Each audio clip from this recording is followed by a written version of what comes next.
Hello, everyone, and welcome back to Backlog Banter. I'm Tucker, joined by my radiant co-host, ABRAM BUEHNER. I wasn't so passionate about that, but you are radiant. We all know it. I'll We're take all it. thinking it in our I'll head. take it. And today we're here to talk about video games and ones especially that we've been playing this past week. But you want to talk to us about the video games you've been playing? You can join our Discord. The link is in the description. You can subscribe. You can like it. You can follow us on our journey to talk about every video game. That's our goal, guys.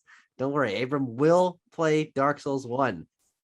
No, that's not a plan. But today we're going to be doing something a little bit special. We're doing the ABRAM BUEHNER VR extravaganza. That's what we're calling it because Abram got into VR this past week, and I played no games this past week. So that's why we're calling it that. So Tucker, here's where it gets tricky. I have 5 games to talk about, and only 2 of them are VR games. Well, I still like the idea of calling it VR extravaganza. No, I like to have a good extravaganza from time to time. Yeah, we don't have enough extravaganzas on this channel. No, we certainly don't. We should plan an extravaganza like at least once every 3 weeks. I like the idea of the channel. I like the idea of getting bigger and planning in-person extravaganzas in obscure locations, but we don't show up to them. We just see who goes. And they are confused when they show up and yeah. Okay, sure. But like every 1 in 4 that we plan, we actually attend. Oh, so it's like a little lottery, like, oh, are they gonna come? Yeah, but it has to be like in a location that's obscure and expensive to reach. What if we Hey guys, our next extravaganza is in Timbuktu. Abram, what did you play this week? You want to start off with something VR related or not? You want to end with the extravaganza? We're gonna end with the extravaganza because if we start, we'll peak early. Yeah, and sure. We already know that Tucker just like BLB. Early. Yeah, sure. Tucker, let's start with it. Let's finish up a plot thread from last episode. I beat the Ascent. Oh, you did. You beat it. Okay. Yes. My play. By the way, Xbox has a very granular play clock. They give you to the hour how many hours you've played, and you can compare it to your friends and see how much they've played. It's very interesting. I learned that I have played in excess of 80 hours of Halo the Master Chief Collection this year, which is interesting. Okay. But it's dangerous. But to the point of the Ascent, it took me 13 hours to beat, and somewhere between like 8 and 10 of those I played in one day, which is very irregular for me. Yeah. I usually play 2 or 3 hours a day, and that's it, if I even get that much. But I was reviewing the Ascent for RetroWare, where I'm writing now. So I'm like, you know what? I'm going to sit down. I'm going to put in a couple hours so I can get this review moving. It ended up being more than a couple hours. And then it ended up being basically the entire day because this is my favorite game of the year. Wow. Okay. By a significant margin. And as I wrote in my written review, which is going to be way more comprehensive than what I say here, but this is going to be in my top 5 games of the year easily. Mm-hmm. It has to contend with Halo Infinite, Metroid Dread, and Super Monkey Ball. Mm-hmm. But those are the only 3 games I see coming out this year that could surpass the Ascent for me. Sure. And they probably all will. So this will probably be my 4th favorite game of the year when all is said and done. But the sort of interesting tension for me is I don't think this game is very good. I think. All right.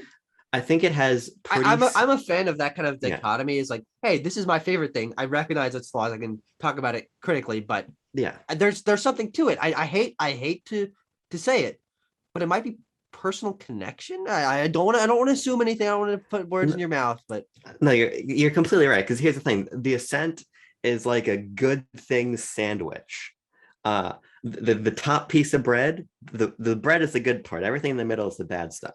Is that usually how the sandwich metaphor goes? I think it's usually the stuff that you're comparing to the sandwich is the middle, and then the other stuff is the bread. Well, the point is that there's good, and then there's a lot of bad, and then there's good. Okay. And what I mean by that is it succeeds at the top and the bottom. The aesthetic and storytelling and world building are excellent. Yeah. The combat is excellent, and everything between it is pretty subpar. Okay, the combat is the top slice. I really want to hone in on this. No. Let's calm down. Let's take a step back, get a whiteboard if you need to. We'll bring it back to classic Colin and Greg live. I'll get a sandwich. I'll get a slice of bread. Sure. I'll get another slice of bread. The top piece of bread. I'll write on the bread. Yes. Imagine you have a sandwich sitting on a table. Okay. Yeah, got it. The top piece of bread is the aesthetic in the world building. Oh, gotcha. That's the top level of the game, the top piece of the sandwich. Sure. Then you got all kinds of things underneath that top piece of bread that are not very good. No, kind of shitty. Then the very bottom piece of bread, the combat, the core gameplay. Okay, the the very bottom component, if you're making a hierarchy of how the game is designed, is also great. Gotcha. Okay. That's what I'm saying. Great metaphor. My eyes are now open. Good. At its core, the game is a twin stick shooter. On the surface, it's a really over encumbered action RPG. And what I mean by that is there's a kind of superfluous sense of choice. You don't really have, there are hacking elements and dialogue options and different in like gameplay styles, but there really aren't. And there is kind of a lack of choice in that respect. At the same time, we take over some peculiar elements from RPGs, like a random encounter system in the overworld, which just feels completely borked. Trying to get from point A to point B becomes an exercise in just a bajillion guys attacking you constantly.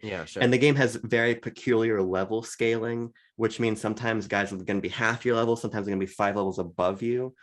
So that contributes to this really poor sense of pacing that derives from the fact that it's trying to be an RPG with this bigger interconnected world and these collaborating systems and everything. And that just doesn't quite work for me. I don't think it's executed especially well.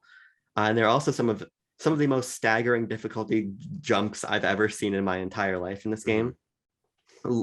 I'm a competent gamer, but on easy, I couldn't push through some of these segments. Sure, let's not get ahead of ourselves, because they just literally, Tucker, I swear on my life, I swear on my Jaws poster that they will throw 18 enemies at you at one time, which is impossible to handle. The final battle of this game is so absurd. I've never seen anything like this in my entire life. But you beat it. I beat it. I pushed through. This is a single player and a co-op game. I think in co-op these difficulty spikes wouldn't be as impactful. But I'm playing an immersive action RPG. That's not an experience I want to have with somebody else. I want to be immersed in the world and the story and all of that, and upgrading my character, not shouting at you on mic about whatever we're doing at the same time, right? So that kind of a disjunction there also. So I think that on a fundamental level, a lot of this game just doesn't quite work. Issues with the map, issues with inventory management, a lot of things there. But two good parts. The cyberpunk aesthetic is really great. Not only does it kind of capture the feel of cyberpunk, and its beautiful lighting engine is beautiful, world design is beautiful, tons of detail, but it integrates a lot of its own elements. It brings a lot of straight sci-fi into cyberpunk, which is atypical. So that was really interesting in terms of having alien races and just like sentry robots and all kinds of stuff. Very, very cool. And the combat, really dynamic. This is where the RPG stuff actually feels good, because there's a lot of dynamicism, sure, and how you spec out your character. So I had like this assault rifle, burst rifle that would, with energy shots that would arc into enemies like behind cover. So I'd kind of stay back and pick people off, and then I had these 2 like robot companions on cooldowns who I could send out to go hit guys. So that's a really fun play style. But then got to the end of the game and I was getting my teeth kicked in.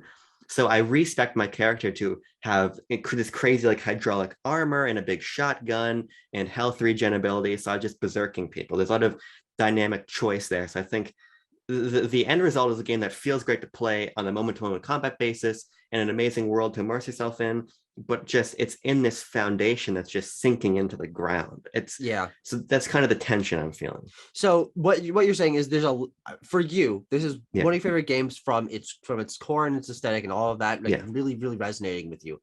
But you don't expect this to be at Game Awards. You don't expect this to receive high scores. You don't expect to see this on other people's lists. I gave it a 6. Okay. Oh, interesting. For context. I in a 6 at Retroware is okay.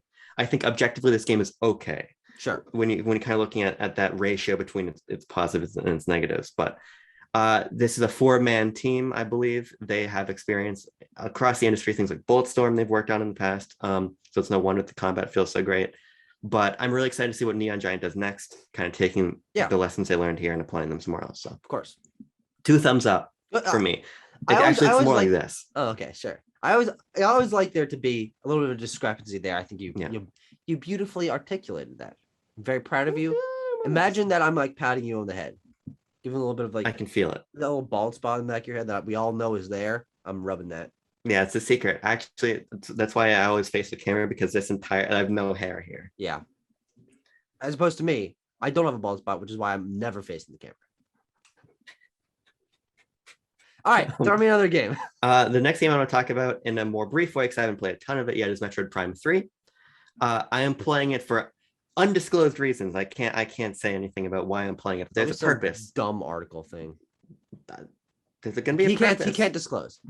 Can't disclose. But what I will say is that this game is really fun. What it answers for me after playing Metroid Prime 1 is the need for a more engrossing story. There's a lot of there's a whole team of hunters Samus works alongside, and more interesting lore elements. And it doesn't do the thing that basically every Metroidvania does of starting you from zero. Sure. In terms of your power set, you start with a lot of Samus's abilities, so you're gaining a lot of interesting things, a lot of familiar ones too. But like on the nunchuck, you got the grapple beam from the start, and you can use it to like grapple onto things and rip armor off of people or rip doors down or all kinds of things like that. Very, very cool. It feels like you're getting right back into the saddle. It doesn't feel like you have to work your way back up to where what you've experienced from previous Metroid games. Yeah, that's nice. And great set pieces. There's this because I played a little bit of Corruption a long time ago, so I'm playing it again, but kind of for the first time because it's been so long. I forgot there's this one fight against Meta Ridley at the beginning. You're falling down a tube with Meta Ridley, and you're fighting in the air. It's awesome. I think Retro is really hitting their stride here. Whether or not I like it more than Prime 1, sure, yeah, there's something so new and interesting about Prime 1. But I think that this is a refinement of the gameplay. So I'll be curious to see. I've probably only played 3 hours so far. I'm curious when I finish it to kind of contrast those. Do you know how long the game is? People say, I think how long to beat was 14 hours, but that's about the same for Metroid Prime. I'm going to beat Prime in under 10. So okay. Take that for what you will. Yes, you're just that good of a gamer. Yeah. Yeah, I don't mean to insult you by saying that, but Now, Tucker, my question for you here is, what's your next Metroid adventure you're going to go? Are you going to play anything else Metroid related before Dread? I would like to play Samus Returns. I mean, I received a copy of it on my shelf back there somewhere. But I hearing you talk about it, hearing our friends in the Discord talk about it, and receiving pretty clearly mixed signals about the game. Yeah. I'd like to be able to offer my own perspective and also see how Mercury Steam grows from this project to one of Nintendo's biggest games of the year coming out pretty soon. So I don't have a ton of time to do that, but what, 2 months? It's early October 8th, correct? Yeah, 2 months, and you can beat Samus Returns in probably 6-7 hours. Okay. Geez, that's way shorter than I thought it was. Yeah, I would you're just definitely an epic gamer. Hold on, let's see if you're just too epic for me. Hold on. HLTB Samus Returns. 11 hours. Yeah, you're just a Giga Chad gamer, I guess. I know you would beat it in less than that because you don't have a lot of experience with Metroid, but you have a lot of Metroidvania experience, and I think that would serve you really well. And I do think that if you're going to play any of them, another one before Dread, because you've only played Super and part of Prime, I think Samus Returns is the one to do to get that kind of lineage there. So. Unless Nintendo just give us Fusion on Switch, please. I really just GBA games on Switch. I swear. I think that they will. I genuinely think that they will. But I think it'll probably be like a fucking Fire Emblem frying pan in the Apple of Eden, where it just drops. Not in the sense that it's going to be a limited release, but in the sense that it's not going to be like GBA Online. I think they'd probably just here's Zero Mission Fusion. They might not even do Zero Mission because you can play Metroid 1 there. In Nintendo's head, they probably think that that's commensurate. But Fusion, I think you might see. Nintendo. Okay, all right. Metroid discussion over. Something else. Yes. Our last non-VR game of the day before we get to the extravaganza. Yeah. Extravaganza. I want to talk to you about Islanders console edition. Oh, you started it. I have played this game pretty much every night before I've gone to bed and every morning when I've woken up since I picked it up. This is, of course, was like 2 days ago. Yeah, I've played a couple hours in.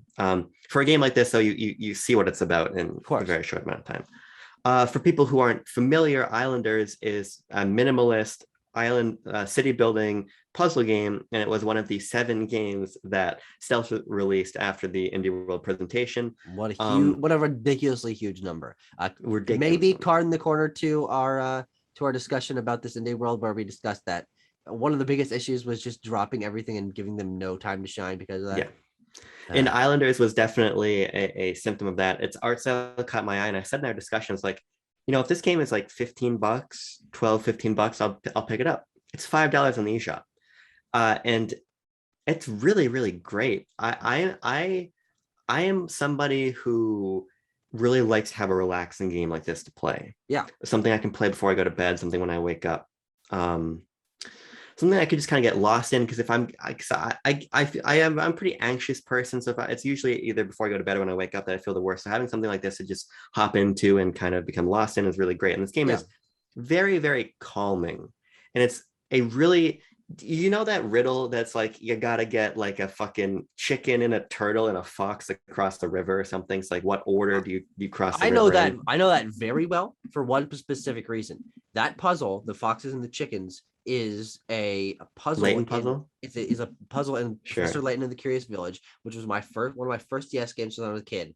And I played the game up until that puzzle, couldn't figure it out, and sold the game. I sold that game, and I later played about 2 or 3 years ago. I bought it again, and I played through the entire thing. It's one of my favorite games of all time.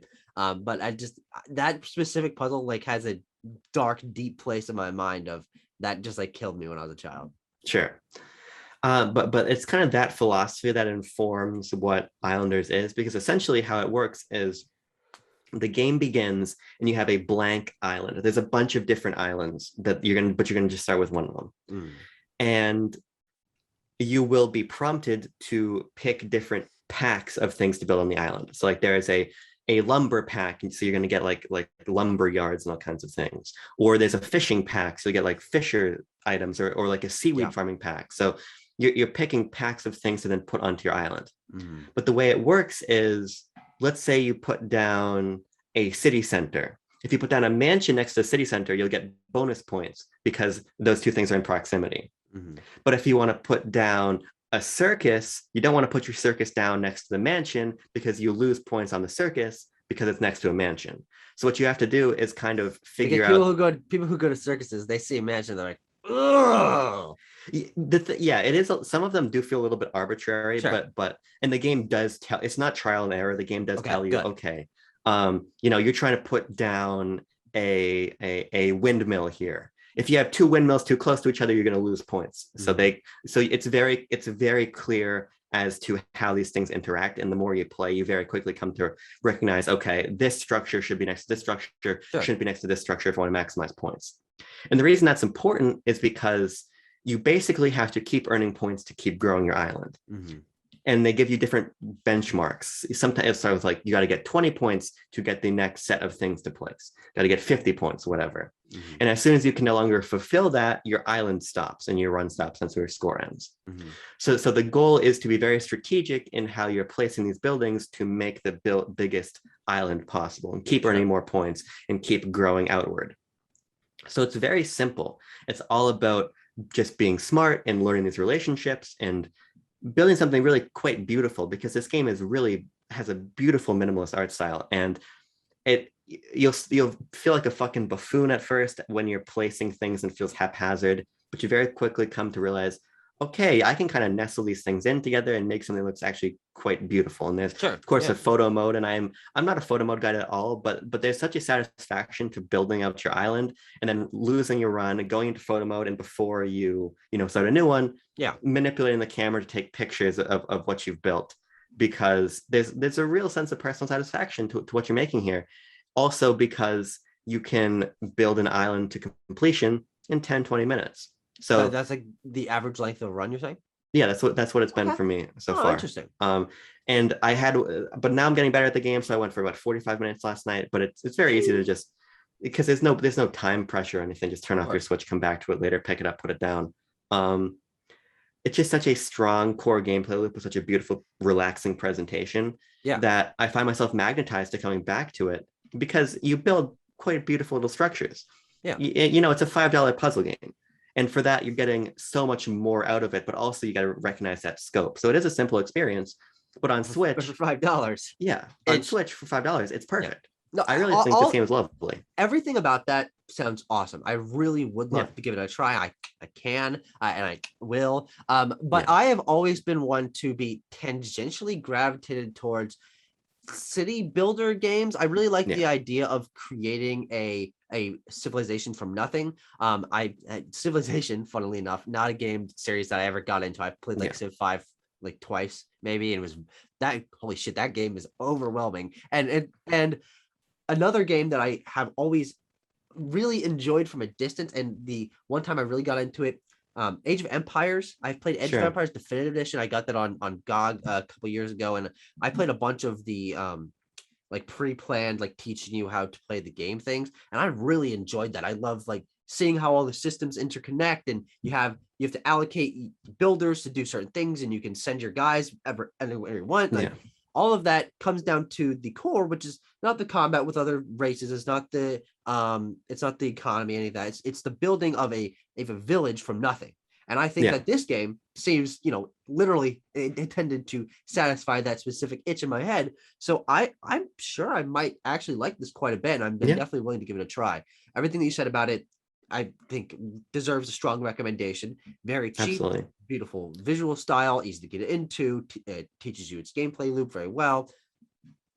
There's not very much you can say because it seems perfect for what it is. Yeah, and also $5 on the eShop is two retail games worth of gold points. So you probably, if you're listening, you probably have enough money to just download this. Yeah. Just in gold points. And I'd really highly recommend it. Probably my favorite game I played on Switch this year. It's very good. I think it's very good. Okay. It's time. Extravaganza. It's time. VR yeah. Extravaganza. ABRAM BUEHNER. Lightning. What's the first game of this extravaganza? We got no.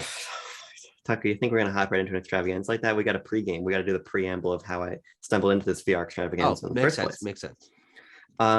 So I've had a PSVR since I think it was holiday 2019. I got it. It was a Christmas gift from my parents. I was very, very excited about it. And then I was made very, very motion sick by it shortly after. So playing what, do you specifically remember? Yes, I'll get to that in just a second. Because what's important is at lunch, I didn't have the Move controllers. They got me just gotcha. The standard VR kit, which was totally fine by me because what I really wanted to play was Astrobot. That was the main one I wanted to play, and that is a DualShock game. So it's like, you know what, this is fine. There's plenty of other DualShock compatible VR games. It's totally good. But then I started playing Astro. It made me very motion sick, so I had to stop. Something I've come to learn about me personally is that first-person VR is a lot easier for me to stomach. There's something about that sort of disconnect between being the camera and moving a character separately that makes me feel really sick. So it feels weird that I'm going to build up my sea legs playing first-person VR games to go play Astrobot, but I think that's just how it's going to be personally. Sure. But the point is, I put VR down for a while. PS Move controllers are expensive. They're hard to come by because Sony doesn't give a fuck about them anymore. So I just kind of forgot about my VR headset for a long time. But my cousins were having a yard sale, getting rid of a ton of shit in their house, and they had a set of PS Move controllers, so they just gave them to me, which was really awesome of them because then now I had another reason to try out some VR stuff. Yeah. So I played 2 games. I played Vader Immortal all the way through, and I played half of Blood and Truth, which I had tried playing before with just a DualShock. But then, like, if you play the DualShock, your hands are like stuck together like this, you know, on screen. Because when you're playing with Move controllers, you see your 2 separate hands. But a DualShock, it's one thing, so your hands are like this. It's very weird. A lot of games implement these like half measures so you can kind of play them without Move controllers because they recognize that nobody likes the Move controllers. Yeah. And I don't like the Move controllers. I will say that, and I'll get into that in a second. But the point is, now I finally got to experience Blood and Truth the way it was meant to be played. And that's largely considered one of the best PSVR games developed by Sony London. It's a very cool game. I'll get into why I only played half of it in a second. Oh, okay. You intentionally only played half of it. Yes, and maybe motion sick again. Okay, that's a good. There's the reason. Right, but there's something a little bit bigger there that I want to talk. Well, actually, we're gonna say Vader Immortal for last. We're gonna talk about Blood and Truth first. Yeah, let's do that. Blood and Truth is really, you would hate Blood and Truth. Awesome. What Blood and Truth is it's like if Guy Ritchie directed a Mission Impossible movie. Okay. So I love it. I love how hokey it is. I think it's a lot of fun, but it's British gangsters and their humor and everything, and it's a first person shooter, but it's more than just a shooting gallery. There's fun segments like you trash a rival mob bosses. He's got an art gallery that he's using as a front to launder money. Mm-hmm. So you break in the middle of the night and you like knock over all of his sculptures and you fuck with stuff. So yeah, pretty much actually. So they do a lot to integrate a lot of narrative and gameplay components that are not just shooting people. Yeah, which is kind of what a lot of VR sometimes devolves into. And the shooting does happen here, and it feels you kind of do feel like John Wick when you're running and you're headshotting people and you're like pulling guns from over your shoulder and your hip holsters and you're reloading off ammo in your chest. Yes. So the gameplay really feels great, but this game is testament to the fact that I'm really excited for PSVR 2 and I'll buy it day one, but PSVR 1 was just not ready. Sure. The screen resolution on PSVR is very low, so everything has kind of a fuzzy quality about it. And some games handle that better by having less realistic art styles. So Blood and Truth tries to have realistic art styles. So the problem is everybody looks a little bit fuzzy, or they don't look quite right. It's hard to see things sometimes. And because of that fuzziness, because of that lower resolution, because of what they're trying to present you, I was getting motion sick because of that. Especially there's this one part halfway through the game, which is where I had to stop, where you have to run off of a building, jump off the top of a skyscraper, and catch the edge of a cargo crate that your sister is swinging on top of a crane.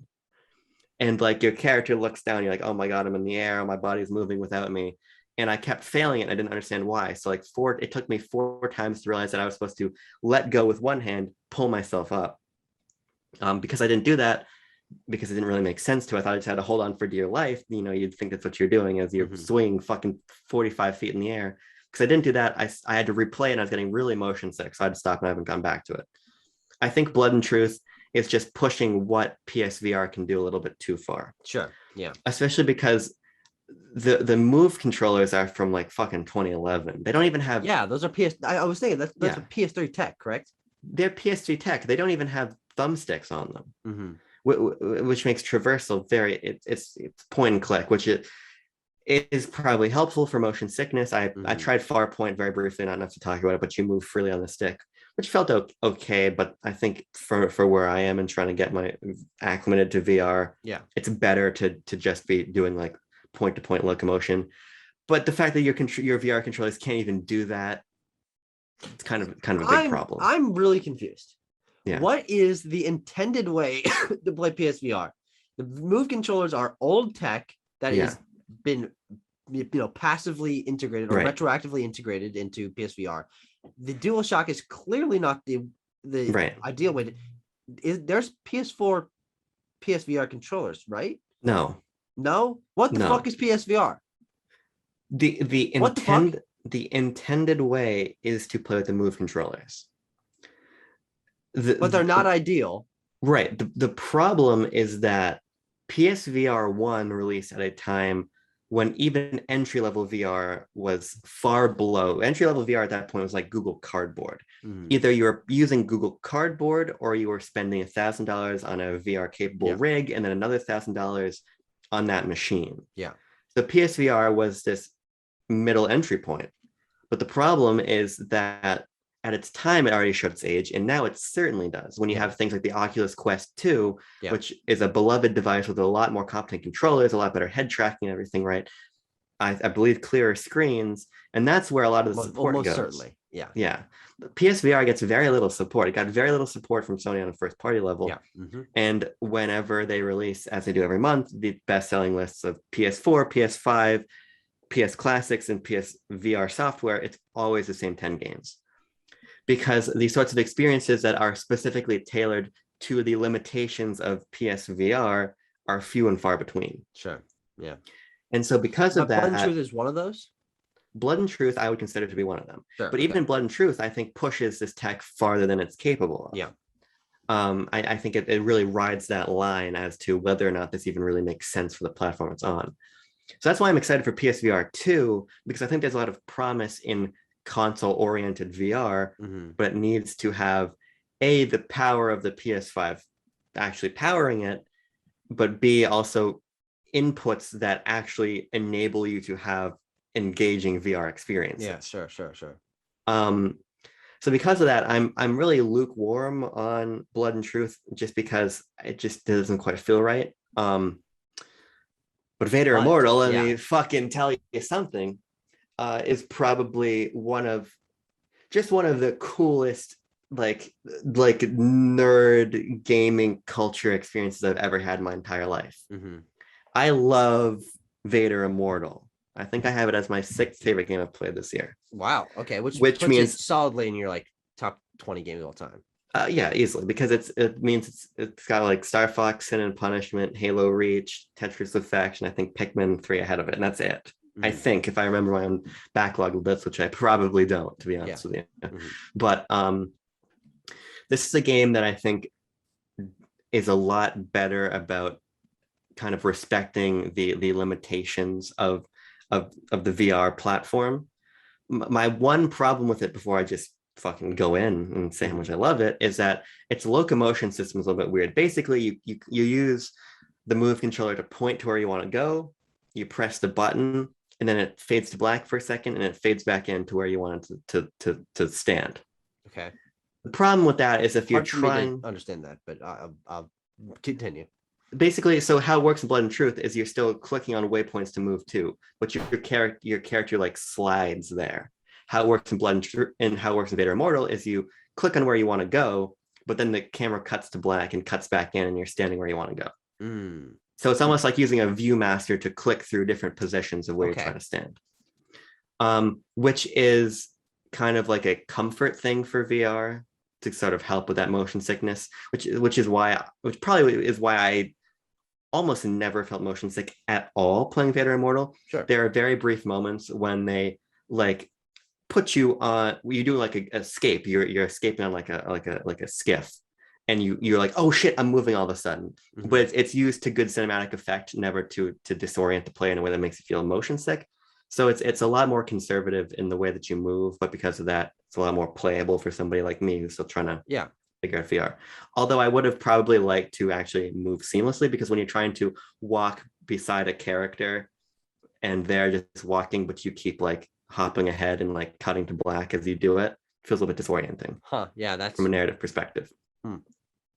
Again, symptomatic of where VR was, opposed to something like Half-Life Alyx, which I have played on my friend's index, which is amazing, but it's besides the point. But that's my only issue with Vader Immortal. What Vader Immortal is a story set between episode 3, Revenge of the Sith, and episode 4, A New Hope. What isn't? There actually has been a lot of expanded canon storytelling in this space. Like, kind of all of the best, honestly, recent Disney era Star Wars storytelling has been here. Yeah, like, that's what I'm saying. Kind of, in my opinion, the coolest era of Star Wars, personally. But you're this, like, basically, you're not a bounty hunter. You're not really a smuggler. You're like a treasure hunter almost. And you've got a droid companion. And you get pulled out of as everybody in Star Wars does. You get pulled out of hyperspace by the Imperials, and you get taken to Vader's castle on Mustafar. Who is it? Because you're recognized. He feels the disturbance in the Force because you're Force sensitive. And who isn't? Good point. He needs your help to find the Bright Star, which is this like ancient Mustafarian ancestral object that has mystical powers of healing, regeneration, basically ultimate power. And Vader wants it to bring Padme back to life. And he needs the help. He needs the help of somebody Force sensitive to do it. And kind of the subtext is, oh wait, you killed all of them, so you got to find somebody new. Because it's post Order 66, of course. I see. Okay, gotcha. Right, the Jedi wiped out. You need somebody new. So this is a really interesting Star Wars story with a really, what it does is it focuses on the more mystical elements of Star Wars, more force sensitive elements of Star Wars, Sure. which I really love. I really think it's the lore that for me draws me to Star Wars so strongly.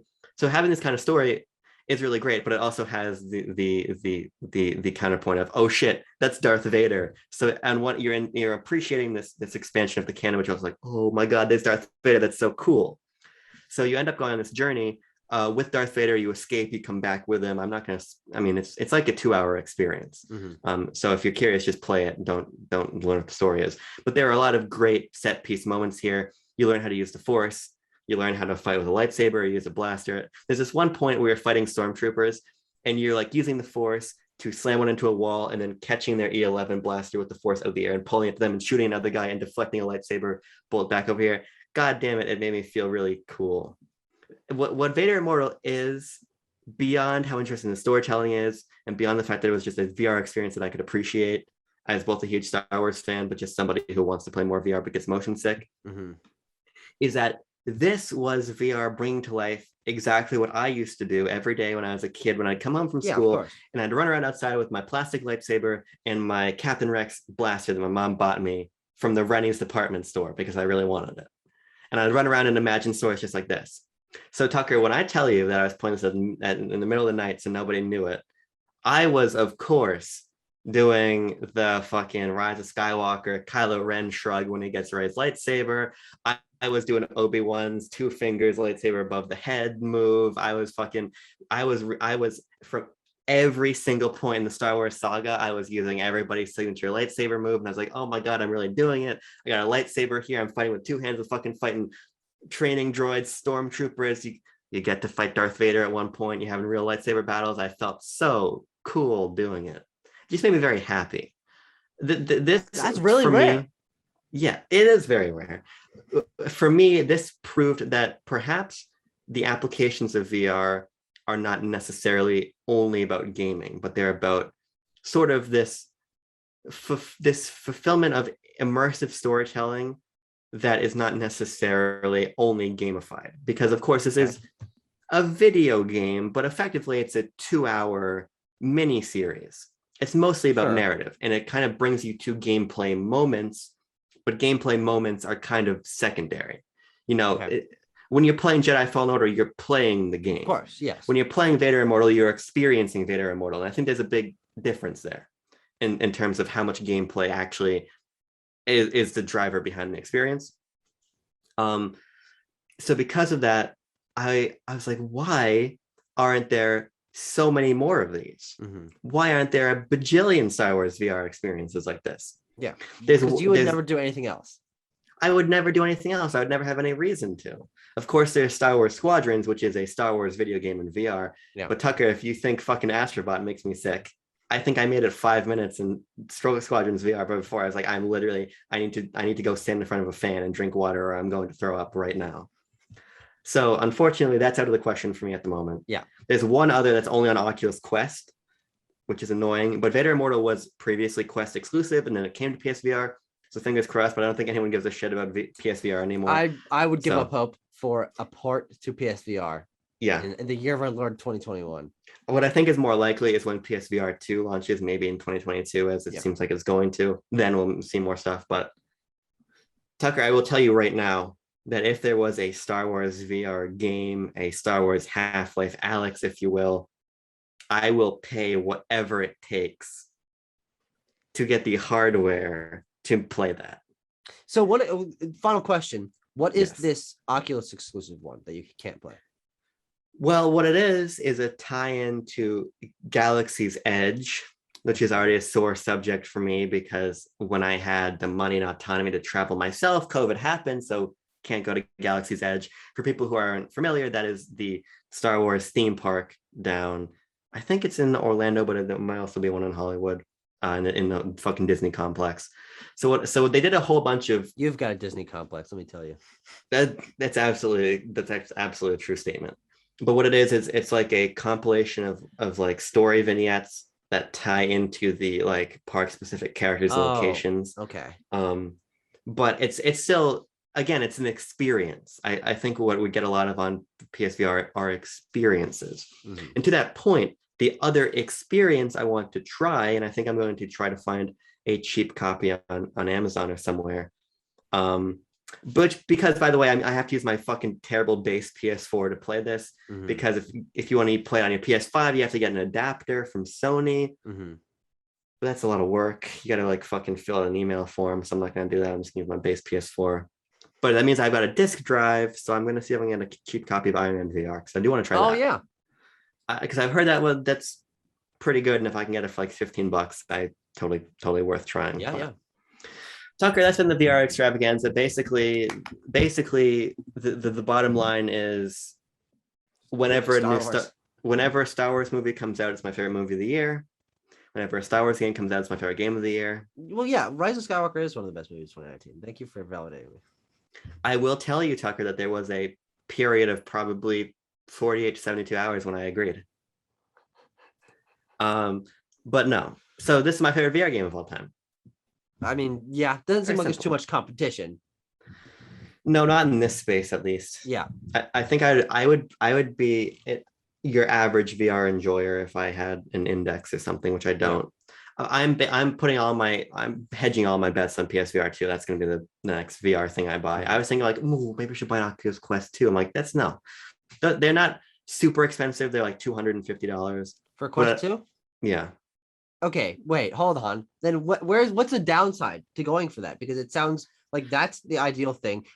PSVR 2, of course, made by Sony, but probably will fulfill that lower end, like sort of middle entry tier niche again, which would probably mean it feels dated again. Like the word on the street is that PSVR 2 is going to be very advanced. Of course, I'm saving final judgment until I see the device. And maybe at that point, there's an Oculus Quest 3 I could buy instead. And maybe that ends up being the smarter choice. Mm-hmm. However, what has been officially said about PSVR 2 suggests that it's going to be very advanced in terms of how you can interact with the games, in terms of having head tracking inside of the headset, and OLED screens and everything. Like, this is going to be a very compelling piece of technology. Sony's always copying Nintendo. I know. The PSVR 2 OLED Switch coming out after the OLED Switch. God damn it, Sony. Come up with an original idea. Let's not talk about the OLED Vita, because that defeats our argument. But Digital Foundry has also said that based on what they have seen and heard from their partners and sources, and I tend to trust Digital Foundry, is that what they've said makes it sound impressive, but what they know and hasn't been said yet makes it sound even better. So, and considering that Sony, in the face of kind of just dropping PSVR out there, the fact that they're returning to VR for a sequel hopefully means to me that they are going to actually support it. Yeah. But that does mean that PSVR 2 comes out fall of 2022. If there's not a compelling slate of titles right there, I'll be purchasing it in like spring of 2023. Sure, of course. But VR 2 is kind of what I have my eye on. But that's been the VR extravaganza. I know everyone's been waiting for it. Yeah. A lot of chatter in my sources have told me that the BLB audience has been waiting for this. Your sources being the BLB audience? Your sources being you reading the chat? Yeah. First-hand reporting, what's it called? First eyewitness sources? First primaries. Primary sources. Thank you, me. Thank you. It actually was you. I like saying thank you, me, when I like remember something and like so I can congratulate myself and don't have to give anyone else credit. So I just assumed that it was me that gave me the answer, but it was actually you. And remember when you're like fucking middle school teacher, it'd be like, you gotta like find a primary source for your paper. Yeah. I'd be like, damn, I gotta find a primary source. Damn, can't use Google. Damn. I'd be like, use Google Scholar. Well, yeah. All right. Well, I think that obviously, as you said, brings us to a close of the ABRAM BLB extravaganza. I might make some sort of specialized BLB extravaganza thumbnail. We'll see. I like the idea of considering this a special episode, even though it totally isn't in any functional way. To that point, Tucker, next week's episode is genuinely a special episode. Yeah, it's because I don't know what it is. Well, it might be the week after, because I almost think we should kind of record a regular BLB episode next week. That's fine. To post. And then the point is, either next week or the week after, there is a genuinely very special episode. Tucker knows nothing about it. I know nothing about it. I know everything about it. Of course you do. You know everything about everything. You fucking smart Alec. You fucking. My name's not smart. Alec. All right. We'll see you guys in the future with more BLB content coming your way. Bye-bye. Bye. Bye. Any preparation, any conversation we need to have before we start? You hydrated enough? You need to suck. You gotta suck a little bit more. Like a I like the. I really wish that like a gerbil, you just had a big water thing attached to your wall and you had to go up and do that to it. I would love that too.